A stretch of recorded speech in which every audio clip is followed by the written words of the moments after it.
Bonjour à tous, dans cette vidéo je vais vous donner les 11 commandements du ponçage. Comment bien poncer avant la mise en peinture de nos supports, car le ponçage est une étape très importante pour récupérer les défauts d'enduisage, ce type de choses là. Donc je vais vous donner mes 11 astuces, comment bien réussir un ponçage avant finition.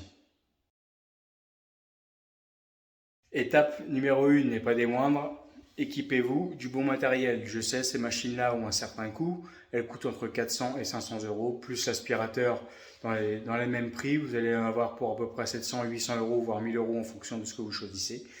Mais si vous décidez de faire les travaux vous-même, c'est que vous avez décidé de faire des économies à ne pas faire appel à un artisan. Donc ça, c'est votre choix. Mais dans ce cas-là, équipez-vous correctement de bonnes ponceuses qui vont vous permettre d'avoir une bonne finition, de ne pas avoir à respirer de poussière avec le bon aspirateur. Donc c'est quelque chose de très important. Cassez un petit peu le livret A, prévoyez une bonne ponceuse de qualité. Donc moi, je vous conseille vraiment celle-ci, la Festool, qui est pour moi la meilleure du marché. Ça me regarde, c'est que moi, mais c'est mon conseil. Donc surtout négligez surtout pas l'équipement. Ce type de ponceuse pourra vous servir par la suite pour poncer du bois, ce type de choses-là. On sait très bien que dans une maison, on a toujours des travaux à faire.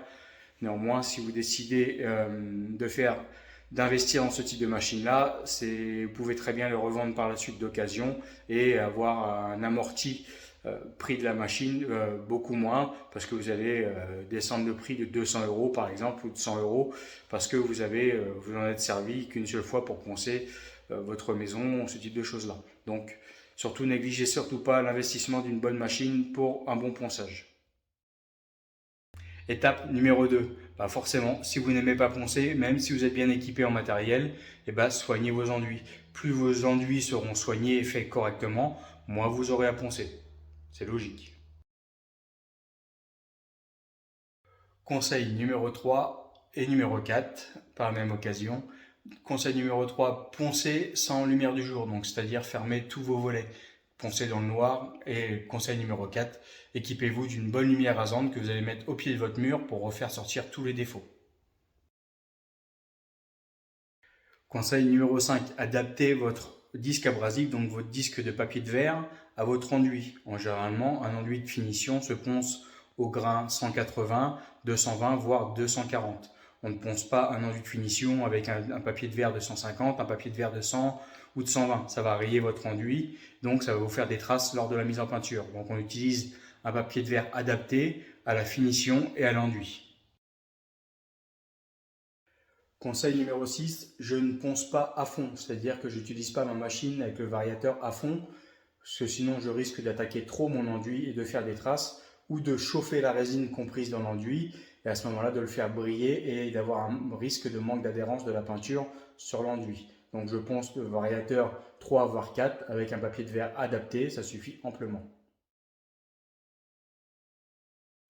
Conseil numéro 7, quand tu as beaucoup de surface à poncer, tu peux venir de cette façon-là. Donc prendre un crayon et faire des traits de crayon. Comme ça, une fois que tu vas passer avec ta ponceuse sur le crayon, ça va s'effacer et tu sauras que tu es passé à cet endroit-là et que tu n'as pas oublié cette zone de ponçage. Donc tu peux le faire sur toute la surface avec un petit crayon papier ou un petit crayon mine.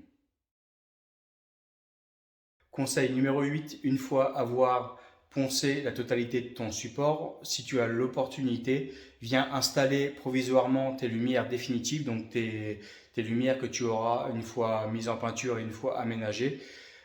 Installe-les provisoirement sur le support pour te rendre compte du résultat. Parce que tu peux avoir une lumière rasante ou autre, mais elle ne va pas éclairer comme ta lumière définitive. Donc elle ne va pas avoir le même rayonnement sur le support. Donc installe provisoirement, si tu as l'opportunité, ces lumières-là pour voir un peu le rendu et voir si tu as des retouches d'enduit ou autres à faire. Conseil numéro 9, il est préférable de venir poncer tous les angles intérieurs à la main, c'est-à-dire prendre un petit papier de verre, plier et venir fignoler tous les angles manuellement et non pas la ponceuse, parce que la ponceuse avec le disque risque de faire creuser ton angle. Et à ce moment-là, si tu as des délimitations de peinture à faire, donc une délimitation de couleur entre blanc et une autre couleur par exemple, tu ne vas pas avoir un angle nickel, donc à ce moment-là, tu n'auras pas un résultat propre. Donc fignole tous tes angles à la main. Comme disait Descartes, je ponce donc j'essuie. Enfin, un truc comme ça, quoi. Une fois que tu as poncé ton support, pense bien à le dépoussiérer avant la mise en peinture ou la mise en sous-couche. C'est très important, sinon tu risques d'avoir des problèmes d'accroche de ta mise en peinture, de ta peinture sur ton enduit. Si tu as trop de poussière, tu risques d'avoir des décollements de peinture. Dernier conseil, le conseil numéro 11, une fois que tu as appliqué ta sous-couche, donc d'abord je te conseille d'appliquer une sous-couche sur ton enduit avant ta peinture de finition. Une fois que tu as appliqué ta sous-couche, pense bien, une fois celle-ci sèche, à poncer très légèrement ta sous-couche afin de rendre vraiment très fin le support et ensuite de venir accueillir ta peinture de finition. Le résultat ne sera que mieux. Voilà, j'espère que cette vidéo t'aura plu. Donc surtout, n'hésite pas à t'abonner à mon Instagram, à mon TikTok et à mon YouTube. Ça fait toujours plaisir d'avoir du soutien. Et surtout, n'hésite pas, si tu as besoin d'autres vidéos explicatives sur le sujet de la peinture, c'est avec grand plaisir que je les ferai. Donc n'hésite pas à l'écrire en commentaire. Merci et à bientôt.